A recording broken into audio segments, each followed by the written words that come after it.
Senhora presidenta, nobres colegas, público que nos acompanha, eu queria aqui, na minha fala no dia de hoje... Deputado Cristiano, só um momento, por favor. Vossa Excelência disporá de 13 minutos. 13? 13 é bom. 13 é galo. Mas, presidenta, um assunto que tomou e ocupou os noticiários, as redes sociais do nosso país nesse último final de semana foi o vídeo gravado pelo youtuber, pelo influencer digital Felca. Ele trouxe à luz uma discussão importante que temos que fazer no nosso país. A violência que vem sendo sofrida por crianças e adolescentes nas redes sociais, com o que está sendo chamado de adultização, a sexualização desse público. Então, foi um vídeo que ele aprofundou na análise, na discussão, nos apontamentos e na denúncia de uma maneira bastante contundente, de uma maneira bastante lúcida, mas também preocupante, né? E o que a gente percebe que setores da política brasileira, em especial aqueles mais alinhados à extrema-direita no nosso país, curiosamente, foram questionar a ação do Felca. Eles estavam mais preocupados em dizer que isso era apenas uma manobra para criar um ambiente e aprovar ali a regulamentação, o cerceamento da liberdade de expressão das pessoas em redes sociais, do que necessariamente a preocupação de fato com aquele público.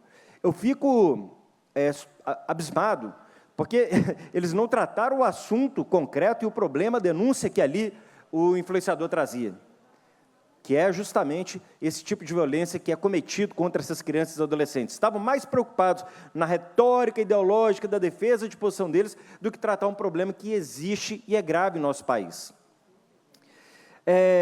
A extrema-direita faz mal para o nosso Brasil, faz mal para esse país, em todos os sentidos.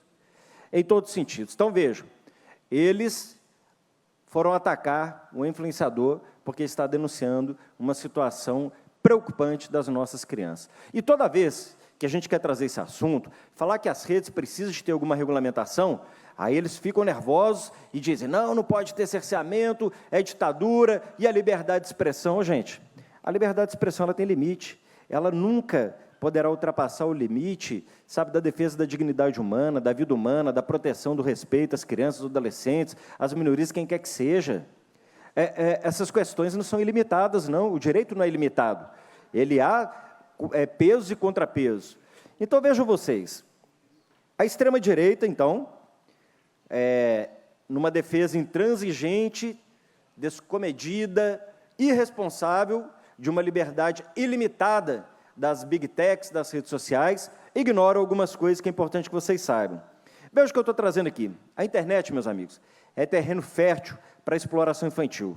O Brasil é o 5º país com mais denúncias de abuso online, com mais de 10 mil casos registrados. Repito, 5º país no mundo com mais de 10 mil casos registrados. Quando a extrema-direita ignora isso e quer essa pseudo-liberdade a qualquer custo, ela está fazendo coro e está defendendo esses criminosos que colocaram aí mais de 10 mil casos de abuso online. Vamos lá, 2024 foram 290 mil casos de crimes contra menores, um aumento de 22%.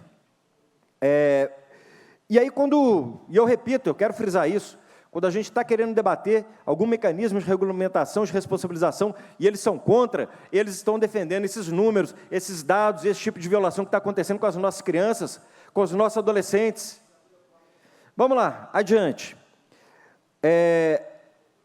Então, a oposição bolsonarista, ela está, então, ameaçando boicotar um projeto que protege nossas crianças e permitiria, entre outras coisas, remover conteúdo de abuso sexual infantil sem ordem judicial, verificação de idade contra acesso de menores e pornografia, proibir caixas de recompensa em jogos infantis, restringir publicidade para menores. Para a extrema-direita e para os bolsonaristas, isso que eu acabei de ler, alô pai, alô mãe, responsável, para eles isso é censura. Para eles, isso não cabe dentro do Estado democrático, esse é cerceamento da liberdade. Ou seja, não são eles que se dizem grandes defensores da família, grandes defensores, né, dos valores? Então, por que são contrários a medidas como essa? Vocês viram o que eu acabei de ler aqui? Eu sou pai, e aqui no nosso plenário está cheio de pai aqui. Alguns de nós que somos pais, somos contrários a algum tipo de medida como essa, que protege os nossos filhos, que protege as nossas crianças? De maneira alguma. Então, é um negócio que a gente precisa tá trazendo aqui. Porque eles vão dizer o seguinte, olha, a plataforma, ela não tem responsabilidade com o que é postado, com o que é publicado pelo produtor de conteúdo, né, pelo gerador de conteúdo, por aquele que está usando a rede social. Tem responsabilidade, sim. Há uma analogia que tem sido feita, que ela ajuda a explicar como isso acontece. Imagine você tem um imóvel, você aluga seu imóvel, e você sabe, tem ciência que o locatário daquele imóvel está utilizando, por exemplo, fazer refinamento de droga, refinamento de cocaína, de qualquer outra coisa, sintético, qualquer outra coisa. Está usando para manipular e produzir droga. Você tem ciência, você sabe disso, e permite que esse processo continue acontecendo, mesmo sabendo que o seu espaço está sendo utilizado por criminosos para cometer atos criminosos, você continua permitindo e autorizando que isso aconteça, porque você está ganhando dinheiro com isso. Não que diretamente, mas indiretamente você recebe dinheiro por essa atividade, porque é desta atividade que está saindo o seu lucro, o pagamento por essa hospedagem. E aí não há responsabilização, não? É o mesmo que acontece com as Big Techs. Se você tem a sua plataforma, se você tem conhecimento e ciência que ela está sendo utilizado para o lícito, para ato criminoso, atos que estimulam a violência, o abuso sexual, abuso infantil, e você está sendo remunerado por isso, e nada faz a respeito, há responsabilidade, sim. Como não? Ora, é só fazer analogia. E acho que os marcos legais no nosso país são muito claros a respeito disso. Então, é um problema grave. Aí a gente tem que cobrar mesmo essa turma aí da extrema-direita e os bolsonaristas, que eles pensam na justa medida das coisas. Ninguém quer cercear a liberdade de expressão, mas qual que é o limite da responsabilidade de quem não usa adequadamente o seu direito e a sua liberdade de expressão? Como que você não responsabiliza quem disponibiliza o espaço, é remunerado por ele, mesmo tendo ciência que o ato criminoso está acontecendo? Uai, tem que ter limite às coisas. Então, fica aí registrado. Olha, eu queria aqui dizer para vocês mais uma coisa. Ao menos 56 crianças morreram vítimas de desafio online. Levantamento feito apenas de casos que apareceram na imprensa. Vou citar um caso que não faz muito tempo. Sara Raíssa Pereira, de 8 anos, que morreu em abril depois de inalar desodorante em um desafio no TikTok. Vocês escutaram isso? 56 crianças morreram vítimas de desafio.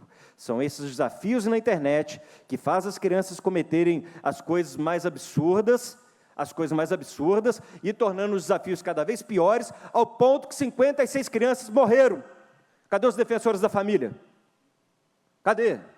Os valores morais, pela família brasileira e tudo mais. Papo furado. Se fossem defensores da família, seriam os primeiros a estar serrando fileira para não permitir que esse tipo de coisa acontecesse nas redes, para culpabilizar e responsabilizar aqueles que permitem que isso aconteça, e mais do que isso, ganham dinheiro com a tragédia, com a morte das crianças do nosso país. Como que ficam esses pais? Como que ficam essas mães?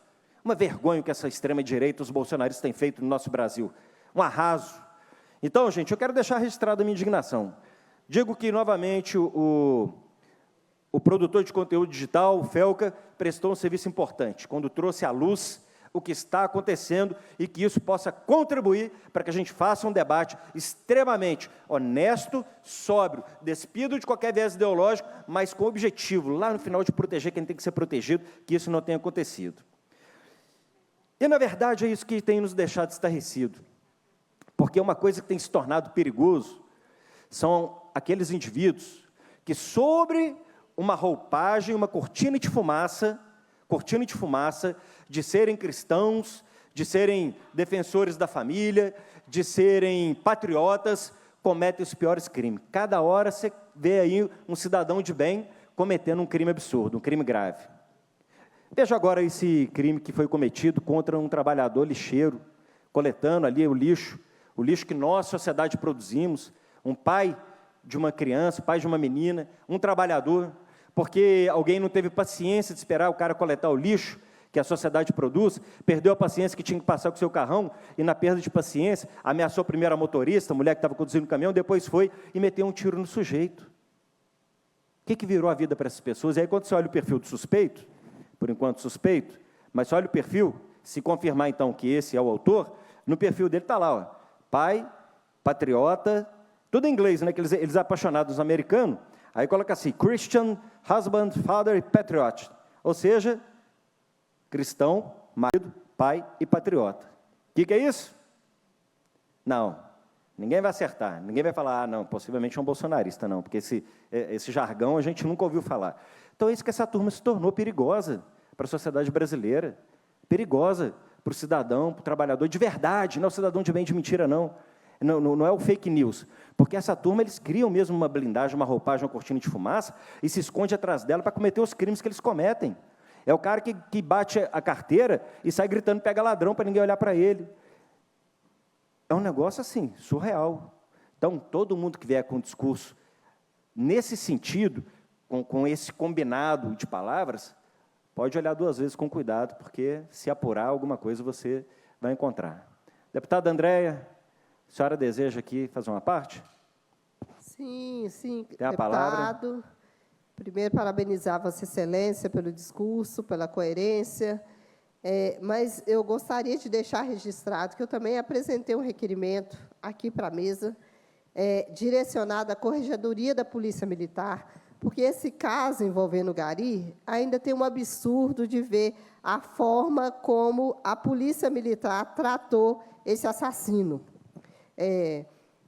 A abordagem da Polícia Militar de pegar uma pessoa em flagrante e convidar para entrar na viatura demonstra um tratamento desproporcional que a Polícia Militar hoje tem praticado em território extremamente vulnerabilizado. A pergunta, e quando eu deixo o requerimento na mesa para que a Corregedoria da Polícia Militar tome providências para analisar esse comportamento, é também deixar uma pergunta, e se fosse o Gari que tivesse atirado no empresário? Como esse homem estaria sendo tratado hoje? O que a gente tem visto, principalmente no presídio em Ribeirão das Neves, é uma morte por semana, dentro do sistema prisional, sem nenhuma resposta do Estado. Então, o Estado hoje tem praticado, sim, pena de morte dentro dos presídios, e a gente precisa de uma resposta para isso, e o tratamento relacionado ao sistema de justiça tem que ser isonômico. Por isso, eu apresentei o requerimento e agradeço Vossa Excelência por permitir que eu me dê a parte e registrar essa iniciativa. Obrigada, presidente.